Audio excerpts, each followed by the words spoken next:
Selamat datang kembali di channel Borneo Trader. Di video kali ini saya akan menganalisa untuk perkembangan pergerakan saham-saham dari sektor konsumer. Yang pertama ada INDF, kedua ICBP, ketiga UNPR, keempat HMSP, kelima GGRM, keenam Mayor, ketujuh AISA, kedelapan WIM, kesembilan Cleo, ke-11 Hoki, ke-12 Jamori, dan terakhir ULTJ. Langsung saja ke saham pertama. Ada INDF yang ditutup di harga 7.350. Menguat 0,34%. Kalau di transaksi asing, net sell. Kalau dia bokor semuanya, untuk INDF itu ada sedikit distribusi.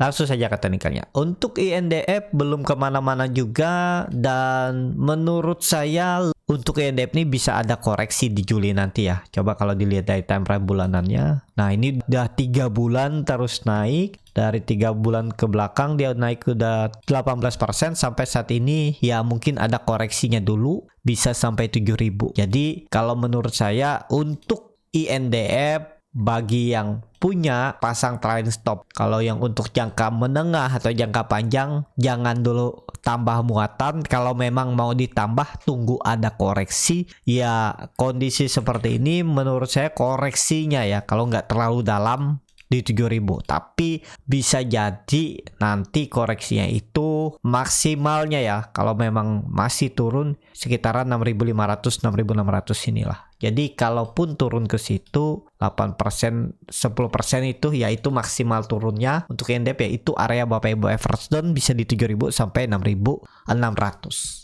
Misalnya turun ya, boleh nggak sih average down di sekarang? Takutnya naik nanti kan malah sayang ketinggalan. Ya boleh juga. Kalau Bapak Ibu mau tambah muatan di area atas ini ya sabar kalau nanti dibawa turun dulu. Itu aja ya. Cuman itu belum pasti juga turun. Tapi ya bagaimana strategi Bapak Ibu aja. Karena menurut saya INDF masih berpeluang tahun ini 8.800.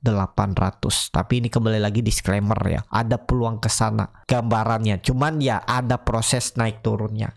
Dan kalau dilihat dari time frame weekly-nya memang dia tutupannya di harga tertinggi dari minggu sebelumnya dan juga membentuk higher low. Cuman candlenya yang kurang oke ya.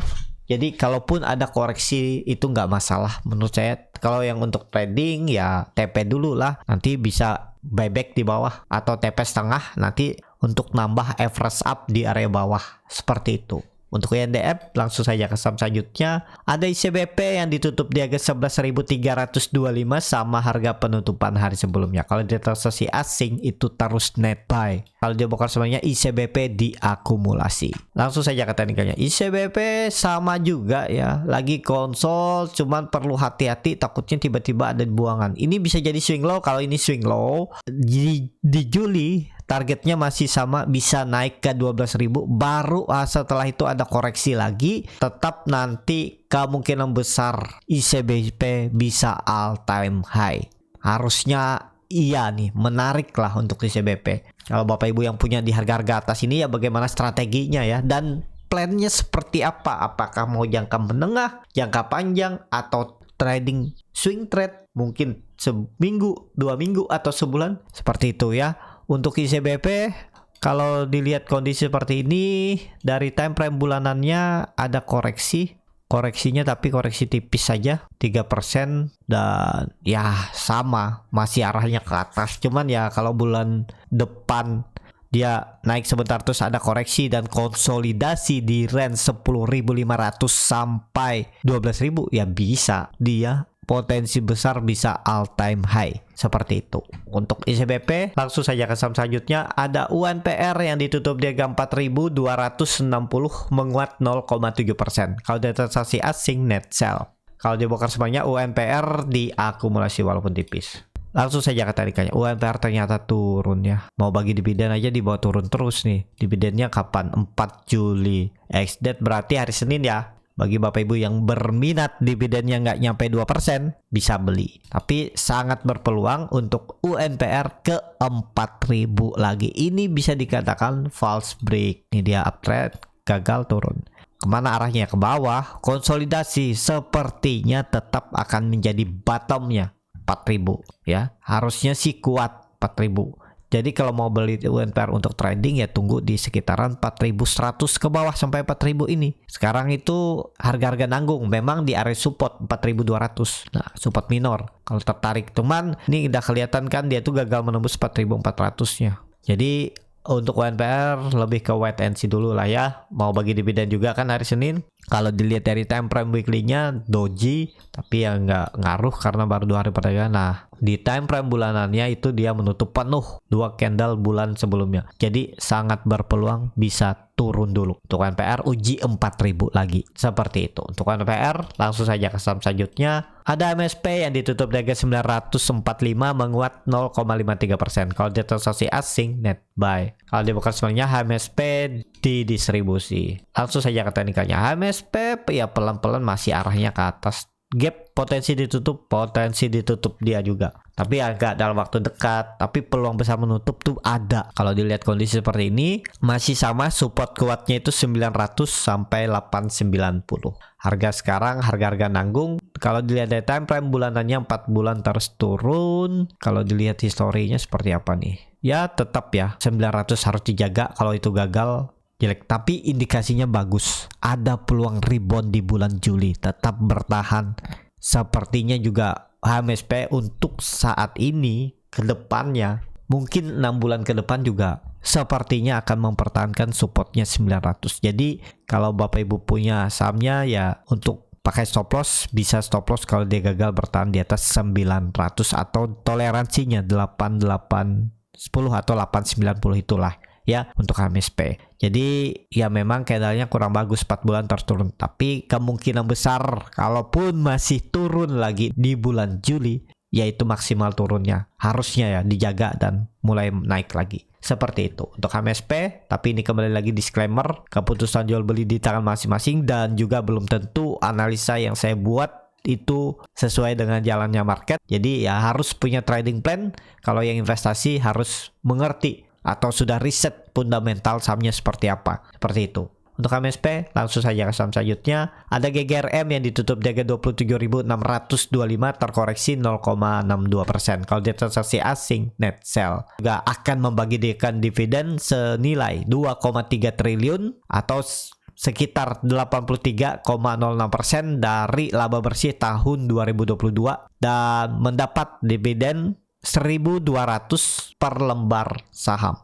Dengan harga sekarang lumayan ya 4%-an lebih. Kalau dilihat dari broker summary-nya, GGRM malah didistribusi. Langsung saja ke teknikalnya. GGRM mau bagi dividen di tanggal 10 Juli, berarti 2 minggu lagi. Dengan keadaan sekarang ya nggak kemana-mana juga karena mau bagi dividen ya. Jadi ya masih konsolidasi dan apakah ada dividen trap? Ya pasti ada. Jadi untuk GGRM belum kemana-mana. Kalau mau Bapak Ibu tektokin juga ya naik-naik tipis saja, dia belum kemana-mana. Jadi di sini aja. Kalaupun misalnya Senin besok dia koreksi lagi, paling mantul lagi dari 27.000 naik lagi sedikit. Tektok mungkin naiknya 2% 3% aja. Nggak kemana-mana sampai nanti bagi dividen. Jadi di situ-situ aja pergerakan GGRM ya, seperti itu. Langsung saja ke saham selanjutnya. Ada Mayor yang ditutup di harga 2.610 sama harga penutupan hari sebelumnya. Kalau transaksi asing net sell. Kalau dia bukan semuanya Mayor di distribusi. Langsung saja ke teknikalnya. Untuk Mayor juga belum kemana-mana, konsolidasi atau sideways, dan ya dia coba berusaha di tanggal 21 Juni minggu lalu untuk menembus 2.700, gagal dan follow that cat bone dan terus membentuk lower high lower low ya, bahkan dari 16 Mei bulan lalu dia tuh terus lower high lower low. Jadi kondisi seperti ini kalau saya lebih ke wait and see dulu untuk Mayor. Sekarang memang di area support. Kalau dilihat dari time frame weekly-nya juga doji. Kalau dilihat dari pergerakan time frame bulanannya ditarik dari high-nya. Oh ini dia di bawah high ya. Ya belum kemana-mana lah ya. Ini tutup aja nih, ganggu. Nih lihat aja nih, kelihatan kan konsolidasi. Kalau dilihat dari time frame bulanannya, hammer terbalik, ekor panjang atau doji, belum kemana-mana ya. Di situ-situ aja untuk Mayor. Tapi kalau Bapak Ibu mau beli ya beli dekat-dekat support aja 2.500, 2.550 itu. Ini support yang mestinya dijaga oleh Mayor. Ya tarik aja nih. Ini kan dia kelihatan konsolidasi. Jadi seperti itu. Untuk Mayor langsung saja ke saham selanjutnya. Ada AISA yang ditutup di harga 142 terkoreksi 0,69%. Kalau dia transaksi asing net sell. Kalau di broker sebenarnya AISA ada akumulasi walaupun nggak banyak ya. Karena likuiditasnya juga kecil. Langsung saja ke teknikalnya. Untuk AISA belum kemana-mana juga dan nggak mampu lagi rebound. Minggu ini perkiraan saya juga bisa rebound. Ternyata nggak rebound karena memang 2 hari perdagangan aja. Kalau dilihat dari time frame bulanannya doji. Ya ada peluang lah ya. Harus konfirmasi hijau nih. Harusnya sih hijau. Kalau dia sampai merah lagi berarti bisa indikasinya lanjut downtrend. Karena dia 6 bulan terus membentuk lower high lower low. Jadi rawan kalau sampai jebol tutup di bawah 140. Kalau dilihat dari time frame weekly-nya belum kemana-mana juga. Daily-nya ya sabar nunggu aja. Nunggu momentum, semoga aja minggu depan yang ditarik. Karena tutupannya kan doji nih bulanannya. Semoga tuh minggu depan tarikannya. Seperti itu. Untuk AISA, langsung saja ke saham selanjutnya. Ada WIM yang ditutup di harga 1480. Terkoreksi 0,67%. Kalau dia transaksi asing net sell. Kalau dia bukan semuanya WIM didistribusi. Langsung saja ke teknikalnya. WIM sudah di area pucuk. Perlu hati-hati. Memang bisa naik seperti BNGA ya. Di pucuk-pucuk tapi naik. Tapi ya namanya beli saham di pucuk, resikonya lebih besar. Kalau nggak pakai stop loss, bisa nyangkut floating loss lebih dalam. Kembali lagi ke masing-masing bagaimana strateginya. Kalau mau trading cepat, ODT fast trade scalping, harus lihat momentum. Dan terlihat WIM ini kan sudah naik cukup tinggi. Sudah all time high lagi. Dia itu dari semenjak Mei itu terus cetak rekor baru. Sebulan ini aja dia all time high itu udah 1 kali, 2 kali, 3 kali, 4 kali, 5 kali, 6 kali, 7 kali, 8 kali all time high. Dia cetak rekor baru. Menurut saya ya tinggal nunggu aja mulai distribusinya. Perlu hati-hati. Kalau dilihat dari time frame bulanan ya, biar lebih konfirmasi. Nah, sudah 4 bulan dia terus naik dari 700 ke 1500, 100%. Jadi untuk WIM lebih ke wait and see dulu lah. Kalau trading cepat sih ya lihat momentum. Kalau untuk swing nggak ideal, masa 4 candle bulanan loh, bukan harian lagi nih, bulanan udah naik. Ya mungkin nggak 5, 6 bulan, 7 bulan lagi naik, yang itu mustahil, tapi ya namanya market bisa aja terjadi kan. Tapi sangat beresiko harga sekarang. Menurut saya ini bisa peaknya, puncaknya memang disentuhnya 1600 sampai 1500 dan ya siap-siap. Habis itu mulai distribusi. Tapi apakah distribusi itu pasti terus turun? Enggak, pasti ada mantul-mantulnya. Itu bisa dimanfaatin untuk trading cepat, swing trade pendek ya, cari momentum, mantul dari support jual, bungkus. Seperti itu. Jadi untuk WIM menurut saya lebih ke wait and see aja dulu. Yang belum punya, yang sudah punya follow the trend, yang mepet profitnya TP aja daripada balik BP. Disclaimer seperti itu untuk WIM. Langsung saja ke saham selanjutnya. Ada Cleo yang ditutup menguat 5,21% ke harga 605. Kalau di transaksi asing net buy. Kalau dia bakal sebenarnya Cleo diakumulasi. Langsung saja ke teknikalnya. Cleo masih dalam pembentukan web 3. Jadi oke nggak Cleo? Harusnya oke. Di grup Borneo Trader juga kemarin itu saya suruh spec buy di 575, cicil sampai 550. Tapi ya belum dicicil, dia udah naik duluan. Tapi yang penting dapatkan. Kalau ada yang beli lamsam nggak pakai cicil, ya profit juga. Arahnya kemana? Web 3 660 minimalnya. Nih, karena yang dulunya itu support, sekarang jadi resisten yang cukup kuat. Tembus nggak 625 nih? Tembus nanti 625 nih. Atau ini dulu pakai ya 650 aja dulu. Area ini ya sama lah 650 660 itulah range-nya ya yang dituju dalam web 3. Ini dia dalam pembentukan web 3 untuk Cleo. Jadi seperti itu, menarik gak untuk Cleo? Cleo masih menarik, volume juga bagus. Tarikan ya mestinya ini belum seberapa. Tarikannya masih bisa naik lagi. Tadi minimal 650. 660 ini volume meningkat. Ini ada buying power di bawah nih untuk narik harga. Tapi ya memang nggak langsung dalam 1-2 hari, 1 minggu dia naik nih juga kan. Sempat naik ke 620, turun dulu. Kenapa seperti itu polanya ya? Karena disitulah market berjalan. Ya kemungkinan skenario market makernya mungkin turun dulu. Dengan cara apa? Dia mulai profit taking dulu. Nurunin penumpang, ada yang TP ataupun ada yang cut loss ataupun ada yang beli. Setelah itu naik lagi. Karena skenario bandarnya tetap kemana target mereka akan dituju. Tapi di situ ada naik turunnya, nggak langsung misalnya Bandar nargetkan ini 660. Misalnya ya dari April dia targetkan 660, langsung ditarik ke 3 hari. Misalnya lah ya, arahnya bisa berapa nih? 25%. Ya, cuma dengan 2 hari dia tarik 25%. Kan nggak gitu. Gimana cara mancing retail, partisipasi buyer, yang jual beli trading cepat, yang ada cut loss juga di situ bermain, marketnya bergerak. Nah, seperti itu. Jadi kalau yang ada pertanyaan, trading itu zero sum game? Ya enggak. Menurut saya, kalau dibilang ada yang diuntungkan, ada yang dirugikan, belum tentu. Bisa jadi yang beli barang trader lain yang profit, itu dia profitnya nanti. Contohnya, ya, misalnya ada yang beli di pucuk, ya. Ini kan trader lain yang mungkin profit taking dia resisten, yang beli malah rugi. Tapi setelah itu dia naik lagi, untung lagi yang beli. Ya, tapi ternyata kalau dia sistem cut loss, ya udah, nanti dia bisa beli lagi di support, dia beli naik jual, profit juga. Seperti itu ya. Jadi kalau pertanyaan zero sum game, ya bukan, menurut saya ini bukan zero sum game. Nggak ada yang dirugikan diuntungkan, semua sesuai pergerakan saham. Kalau nggak pakai stop loss juga kan nggak disuruh cut loss. Dan kalau dibilang trading itu zero sum game, investasi emang nggak zero sum game. Kita balikan, malah investasi jualnya seperti Pak Loh Keng Hong kan tetap jual beli saham. Dia malah jualnya saat sahamnya itu naik 100%, 200%, 300% bahkan. Lah, itu yang beli di pucuk, yang kenaikan keuntungan Bapak Loh Keng Hong 300% tuh, itu dirugikan nggak? Sama kan? Jadi bisa dibilang investasi, kalau namanya trading zero sum game, investasi zero sum game juga. Karena Pak Loh Keng Hong bisa taking profit kalau ada yang beli barangnya. Nah, siapa yang beli barangnya di pucuk, misalnya di kenaikan 100% atau 200% dari harga Pak Loh Keng Hong beli, itu dirugikan nggak? Nah, seperti itu ya. Jadi menurut saya loh ya, tapi nggak tahu kalau ada perbedaan pendapat yang lain. Ya bukan zero sum game. Ya semua memang ada strategi. Ada di situ harus memang kalau ada yang jual, ada yang beli.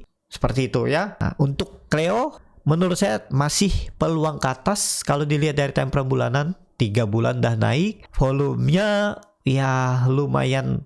Kalau dilihat dari volume memang nggak terlalu signifikan ya. Tapi masih bisa naik nggak? Mestinya masih bisa naik 1 candle lagi. Memang udah 3 candle dia naik, cuman naik-naiknya terbatas. Baru naik yang cukup tinggi itu di bulan Juni ini 17%. Sebelumnya cuman 6%, 1%, terus 17%. Beda tadi dengan WIM, 3 bulan naik 100% ya. Jadi bisa naik nggak? Ya mestinya bisa naik dalam pembentukan web 3. Baru setelah itu ada koreksi lagi ya mungkin. Tapi ya tetap ada prosesnya naik ya. Bisa cepat, bisa lambat, bisa naik turun lagi. Ya itu mengganggu psikologis retail. Ada yang retail nggak sabaran, jual dulu. Mungkin ketemu saham yang lain. Ya itulah proses dalam market ya. Jadi ya memang seperti itu. Untuk Leo, langsung saja ke saham selanjutnya. Ada Hoki yang ditutup di harga 82 sama harga penutupan hari sebelumnya. Kalau dia transaksi asing, net sell. Kalau dia bukan semuanya, Hoki hampir sama antara distribusi dan akumulasi. Langsung saja ke teknikalnya. Untuk Hoki, kondisi seperti ini harus bertahan, harus rebound, jangan turun dari 80. Bisa jadi Juli nanti itu reversalnya ya. Cuman memang sudah jelek ya. Kalau di bawah 8890 itu indikasinya jelek. Tapi ya semoga aja momentumnya, karena ini di area support 80 yang mestinya dijaga, ya tinggal lihat nanti. Kalau ditanya bisa beli nggak, ya risknya kecil nih kalau Bapak Ibu mau beli. Tapi ini disclaimer ya, nggak usah jauh-jauh stop lossnya. Nih 77 aja, 6% udah stop loss minimal. Bapak Ibu dapat profit kalau ini jalan ya. 8% itu minimal. Dan bahkan Hoki ini kalau bulan Juli bisa reversal, tembus 90 dan bertahan, siap-siap pembalikan arah uptrend. Targetnya bahkan ya, jelek-jeleknya itu ke 95 dan 100 ini arah naiknya. Nih, risknya sudah terukur nih, maksimal 6% kalau Bapak Ibu baru beli di 82 atau mau beli tapi ini disclaimer. Ya, kalau sampai nggak mau stop loss berharap profit, ya nggak usah beli di harga sekarang. Di harga berapapun bisa beli. Tapi kalau Bapak Ibu trading atau swing pendek, itu pakai stop loss. Dan ya ini kalau menurut saya ya 10% silahkan juga. Tapi ya semestinya kalau udah turun 5-6% di bawah harga beli di bawah 80, itu indikasinya lemah untuk hoki. Seperti itu untuk hoki. Langsung saja ke saham selanjutnya, ada CMRI yang ditutup terkoreksi 1,17% ke harga 4.190. Kalau dari transaksi asing net sell. Kalau di persmarinya Cimori di distribusi. Langsung saja ke teknikalnya. Secara teknikal untuk Cimori kondisi seperti ini belum oke. Tunggu dia balik kemana nih. Coba gambar ulang aja ya. Dilihat dari time frame bulanan dulu. Oh, ini dia juga baru IPO. Kalau dilihat support quote-nya memang 4000. Nih harus dijaga. Kalau dilihat dari time frame weekly-nya masih bisa turun. Kalau menurut saya memang candle-nya inside bar. Ya kita lihat aja lah Senin. Kalau dia kembali ke atas 4200, titik aman. Selama di bawah 4200 sangat berpeluang ke 4000. Itu aja. Tapi kan ini dia terus membentuk lower high, lower low. Bahkan minggu kemarin dia membentuk low yang lebih rendah. Jadi kalau Cimori sih saya lebih ke skip aja dulu lah ya. Kurang menarik. Kalau spekulatif buy terlalu beresiko ya tergantung masing-masing. Kalau suka boleh-boleh aja ya. Support kuatnya 4000 untuk Cimori. Seperti itu. Langsung saja ke saham selanjutnya, ada ULTJ yang ditutup di harga 1955 menguat 4,82%. Kalau dari transaksi asing net sell. Kalau di broker semuanya ULTJ di distribusi. Langsung saja ke teknikalnya. ULTJ luar biasa naik lagi ya. Ternyata bertahan dan mantul. Jadi kalau dilihat dia mau bagi dividen 3 Juli. Oh, ex-date 10 per lembar saham nggak nyampe 2%. Ya nggak ada dividen trap. Dan tiba-tiba udah mau dekat all time high aja ya. ULTJ diam-diam di bawah, likuiditas kecil. Waktu di bawah ini kan likuiditasnya sangat tipis tuh. Kalau nggak salah 20, 30 lot-lot yang antri di bid, di over, dan ternyata naik ya. Itu gimana sih melihat yang seperti itu? Bapak Ibu bisa lihat bandarmologi. Kalau dengan secara teknikal, cuman ya harus bisa baca ya. Bagaimana kondisi akumulasinya mungkin ya. Lihat dari broker summary, dan yang lebih jelas ya lihat dari fundamental. Fundamentalnya memang oke, tapi likuiditas kecil. Itu harus pelan-pelan masuknya, dan jualnya juga nanti ya nggak susah kalau Bapak Ibu yang punya lot-lot besar nih. Ya bingung kan seperti itu. Jadi pergerakannya juga cukup volatil nanti kalau udah mulai ada yang profit taking. Ya bisa turun-turun dalam dia seperti itu. Ya, jadi seperti itu aja untuk ULTJ. Dekat lagi 2000, all time high-nya ke situ sangat mungkin. Setelah itu ya siap-siap ada koreksi juga. Ya tergantung masing-masing lah. Kalau lihat fundamental ya mestinya sekarang itu sudah di over value mungkin. Karena all time high. Biasanya saham-saham all time high itu over value, bukan under value lagi. Nah, seperti itu ya. Cukup sampai di sini video kali ini. Terima kasih untuk Bapak Ibu dan teman-teman yang sudah menonton video ini sampai selesai. Apabila channel Borneo Trader ini bermanfaat dan bisa menjadi bahan pertimbangan Bapak Ibu dalam membeli, menyimpan dan menjual sahamnya, bisa klik tombol subscribe dan nyalakan lonceng notifikasi. Ada kritik, saran ataupun pertanyaan, bisa langsung tinggalkan di kolom komentar. Dan bagi Bapak Ibu dan teman-teman yang baru belajar trading, masih bingung memilih saham, bingung membuat trading plan, bisa join trading bersama Borneo Trader. Nanti dipilihkan saham-sahamnya dan dibuatkan trading plan-nya beserta chatnya dan juga free konsultasi portofolio. Kalau tertarik, DM Instagram Borneo Trader. Sampai ketemu, tetap semangat dan semoga bisa terus cuan.